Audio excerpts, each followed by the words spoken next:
Every week we are lots of people arrested for committing all sorts of crimes, but this week we're taking a closer look at those doing the arresting. Last year, at least 22 Corpus Christi police officers were disciplined internally for a variety of offenses. 6 of them involved more than just a simple letter of reprimand, and we're highlighting the worst case tonight. It's a story you'll only see on Action 10. Last May, 3 men arrived at the City Detention Center downtown in handcuffs. Cody Lewis, Ernest Mitchell, and Roderick Hornsby. Lewis was arrested for drug possession, Mitchell and Hornsby for interfering with his arrest.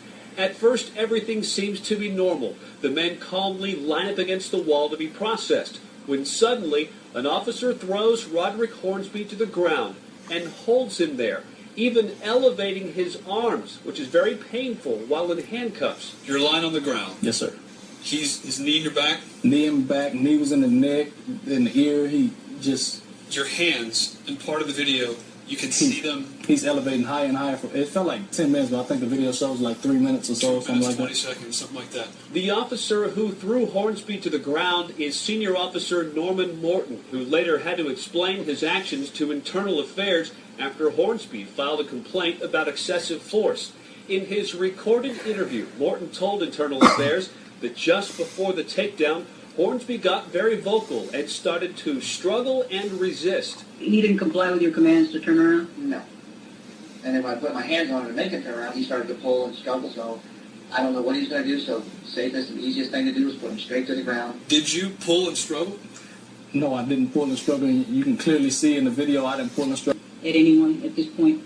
No, like I said, he didn't spit, he didn't kick, I wasn't going to give him any. So he was just being verbal, basically? He was being verbally aggressive when I tried to turn him around and force him, and he didn't want to turn, so I just took him straight down to the ground. You seen the video from CDC? Did you watch it? Absolutely. What was your take on the video? Well, it's pretty obvious. I didn't like it. Chief Floyd Simpson says although a handcuffed prisoner can still hurt an officer very badly, it's clear that excessive force was used in this situation. As with all discipline cases, a special review committee made up of other higher-ranking officers eventually looked at all the evidence from Internal Affairs.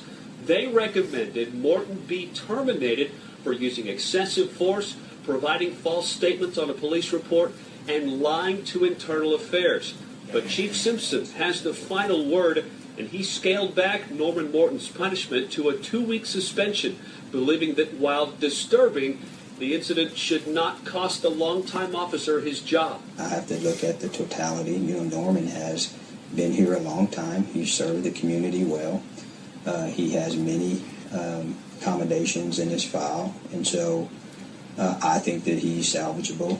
Obviously, I didn't terminate. He's salvageable, and I think that he can go on and continue to serve the public well, just as he's done for many, many years. Hornsby couldn't believe Morton wasn't fired and worries the same thing will happen to him or someone else again. How has this affected your opinion of CCPD?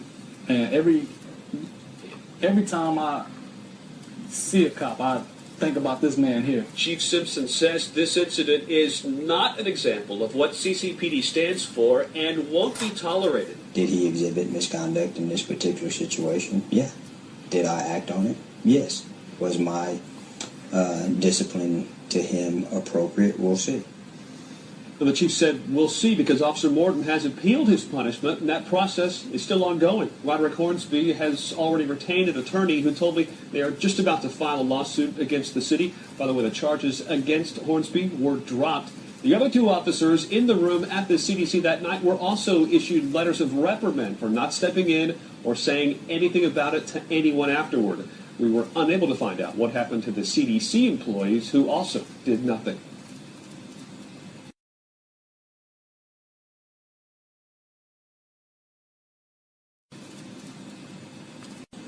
There are currently 4 officers employed by CCPD, about another 200 civilians. By far the majority are never involved in confirmed cases of misconduct, but every year a few find themselves on the opposite end of an interrogation table. We told you about one especially violent case last night. Tonight, the other 5 that all resulted in suspensions last year. Senior Officer Matthew Morrow was suspended for a day last year for accidentally leaving his AR-15 patrol rifle on the back of his trunk while unloading his equipment in CCPD's parking lot downtown. Investigators believe it was out of the open for about 10 minutes before a civilian employee noticed it.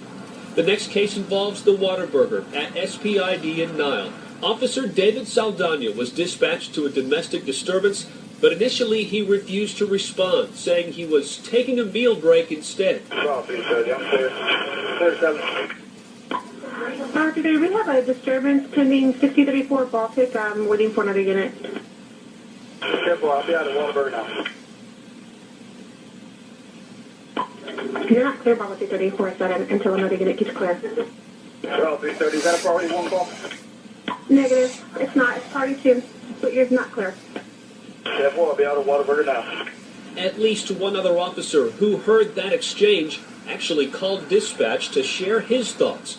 I'm just trying to let you know that all of us heard that, so we don't support that, okay? Saldana later told Internal Affairs he was feeling sick and needed food. He was eventually handed a 2-day suspension for not responding and for lying to Internal Affairs. The committee of officers reviewing his case said the significant delay in the police response of over 6 minutes involving a call of domestic violence could have had tragic results. We have an update on Officer 330 and what he is doing these days. He released.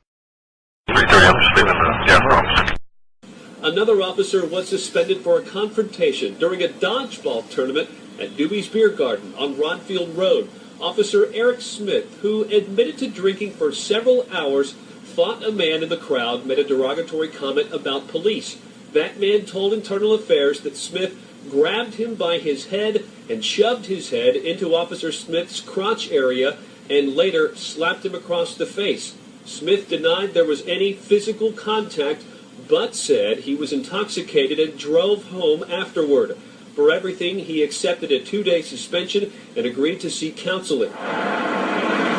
In June of last year, there was a hit and run here on Alameda near Robert. Photos from that night show a utility pole was snapped in two. AEP's damage was about $3,000. Officers at the scene found a license plate and traced it back to this heavily damaged truck parked at an apartment complex nearby. The truck belonged to Officer Robert Mayorga, Jr., who was nowhere to be found and didn't return phone calls until the next day. According to the Internal Affairs reports, Mayorga admitted to drinking in the hours leading up to the wreck, but did not admit to being intoxicated. Along with receiving 2 traffic citations, he also got a 2-day suspension. Finally, there is Senior Officer Jason Volkman, whose office is located at City Hall. A routine audit of department computers in October found 119 images of nearly naked women posing in bras, thongs, and bikinis. And while visiting one of those websites, his computer was infected with a virus that caused the state to consider taking away CCPD's access to critical state and national criminal databases. Volkman admitted to viewing the images and was very apologetic. He was suspended for 2 days. Police Chief Floyd Simpson believes that while officers should be held at a higher standard, in the end, his department isn't all that different than the rest of the community. And there's no complex organization, including yours, that escapes employees from exhibiting misconduct. We come from the public. We are the public. And 99% of the time, our people go out and they perform heroically. Police are supposed to be a higher standard. Unlike anybody else, from time to time, we have issues of misconduct that we have to deal with. Then again, sometimes he doesn't have to deal with them. Driving Robert McChester, the officer convicted in federal court of having a sexual relationship with a 15-year-old girl, and Justin Luetta, the officer accused of concealing evidence in the McChester case, all resigned last year. They never had to be disciplined by CCPD at all. We have an update on Officer McChester, the child molester. After multiple internal affairs investigations that led to no action by the Corpus Christi Police Department, the FBI got involved and convicted McChester. He is now in federal prison. Already on paid leave before turning in the resignations this week. John Rapolo first broke this story and joins us live with the latest. John. Yeah, well, those 2 officers resigning today, both of them recent graduates of the police academy. One of them was the president of the graduating class. Today, the CCPD police chief speaking out. They had a whole career in law enforcement in front of them, but because of some allegations of misconduct, these two brand new CCPD officers are off the force. That's just the end of it. CCPD Chief Floyd Simpson still remaining very tight-lipped about specifics. We broke this story last week, and we had to dig for details about what these officers did to get them in hot water in the first place. Both were part of this police academy class in August. Brian Cantu was the class president and spoke at the ceremony. Officials said a few weeks back Cantu had a disagreement with his girlfriend, became distraught, and held a gun to his own head.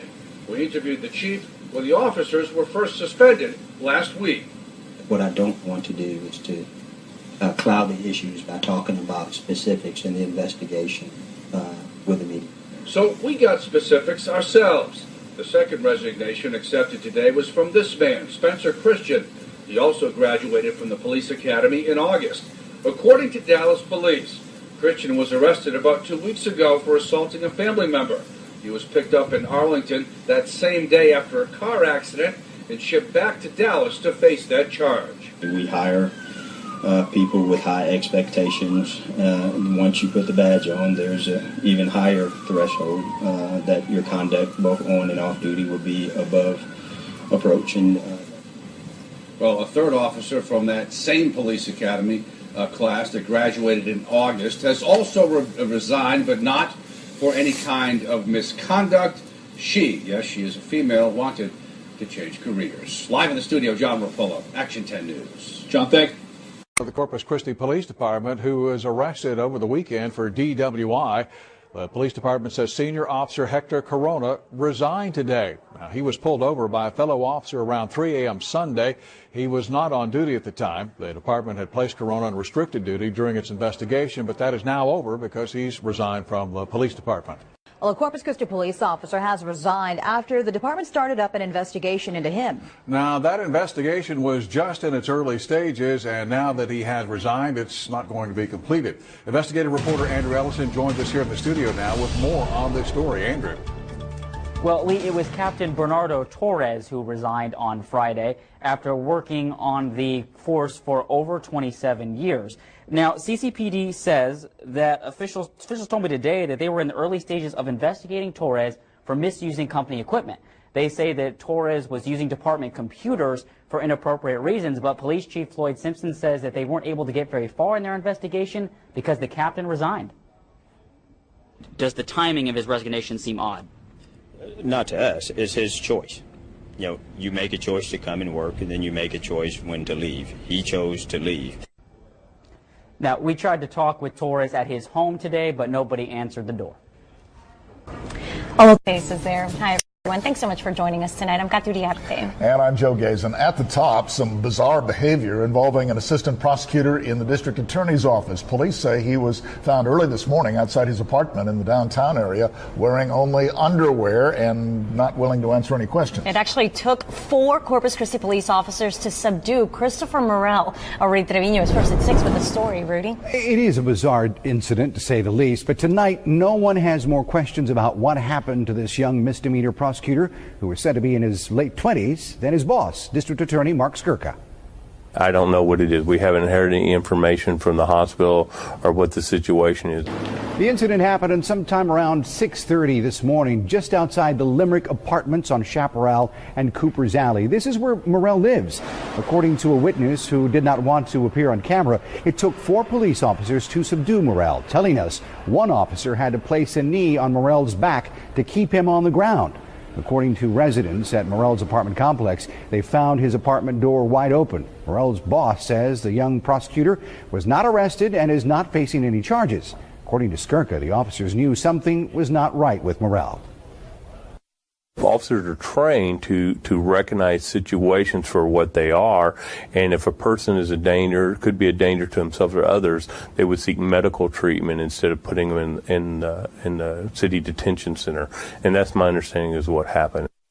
Now, the young prosecutor, who has only been working in the DA's office for about 4 to 6 months, was transported to Spahn Memorial for evaluation. No word of alcohol or drugs may have been involved. Joe, got you? Just bizarre. Yep. It is. All right, Rudy, thank you. And some scary moments outside of Grant Middle School this morning for parents who are dropping off their kids. Thanks for joining us, everyone. I'm Katu Diarte. And I'm Rudy Trevino. CCISD officials say a CCISD officer who was trying to direct traffic was forced to pull out his gun on a driver. Bill Churchwell is first at 5 from Grant Middle School with today's top story. Well, imagine you have about 1,100 kids being dropped off. You have a lot of traffic, and what you do not have are crossing guards. You only have one CCISD police officer trying to direct the chaos. And then this happens. Take a look. This is a picture of the scene given to us by a 3 News viewer. It appears to show the officer pointing his gun at the windshield of a small silver car. During that time, witnesses say kids were all over the school property and saw the whole thing go down. The officer was forced to draw his weapon after a woman behind the wheel of the car hit the officer. It happened around 8:30 this morning when district officials say the officer was directing traffic and the woman was attempting to do a U-turn and go the wrong way. Witnesses say the woman was stuck in traffic and confused. However, after repeated commands from the officer to stop, the driver ended up hitting the officer. 31-year-old Misty Rojas, who also goes by the name of Melissa, was cuffed and taken into custody for assault on a public servant. Now, we spoke with one witness who actually took up for the driver. He was standing in front of the car telling her to back up, and she couldn't because, she was going to hit the curb. So he kept telling her back up, back up. She wouldn't do it, so he pulled his gun out on her, which forced her to edge back and hit the curb, and he just sat there with his gun out.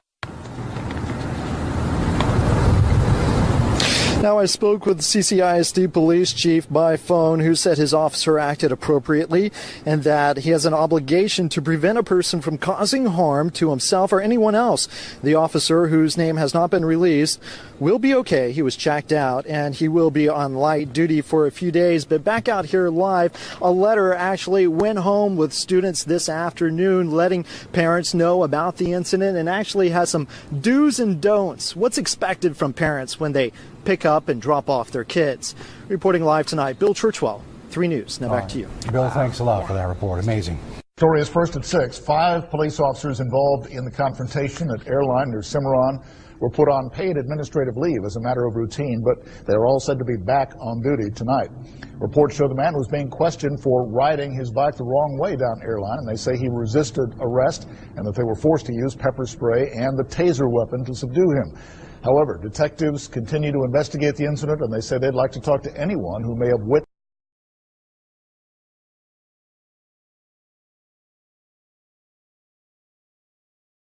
We have an update.